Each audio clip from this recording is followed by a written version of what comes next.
Journalists on Saturday converged at the Biltmore in Belize City to participate in a one-day training session facilitated by the UN Refugee Agency. Senior consultant for UNHCR, Janice Marshall, focused on the international and regional context and legal basis regarding asylum seekers and refugees.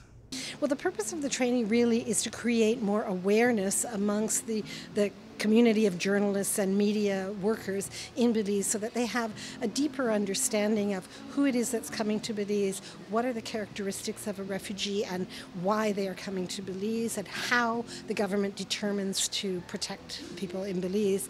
And the real purpose behind it, of course, is to create better public awareness about refugees and more sympathy for refugees, to do advocacy on behalf of refugees, because they are not a threat to the country. They, in fact, are great contributors members of the community. 28 persons have been granted refugee status, and the applications of more than 3,000 asylum seekers are being processed, awaiting the final approval of Immigration Minister Beverly Williams.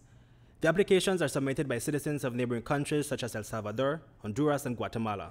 Well, I think there's been an increase in numbers since there have been more troubles and more displacement from the surrounding Central American countries. The numbers have increased, but there's not an increase this year, for instance, that I'm aware of. It's been fairly steady.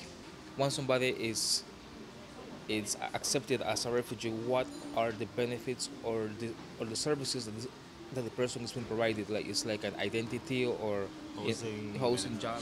Yes, well, you can find in the Belize Refugees Act, you can find their right. They're entitled to a work permit. They're entitled to work or to start their own business. They're entitled to an identification card as a refugee. They are entitled to live in the country, and they are entitled to, go to school and do all the normal things that, as a person living in the country, you would need to do to have a normal life. A section of this training focused on the usage of filmmaking to protect vulnerable persons and confidentiality issues. The topics, according to Marshall, are geared towards helping reporters identify protection issues that will enhance coverage of refugee issues on the local media. Well, I think it helps them to understand that this is part of a much bigger international phenomenon that's going on right now, but also that they can understand the legal basis. And one thing that I think is very important and has been interesting to people is the difference between an ordinary, everyday migrant who comes for economic reasons or for family reasons or for medical treatment or for education, and a refugee who's a person who's had to flee their country and can't safely go home again. This difference is something that we're trying to promote a greater understanding of.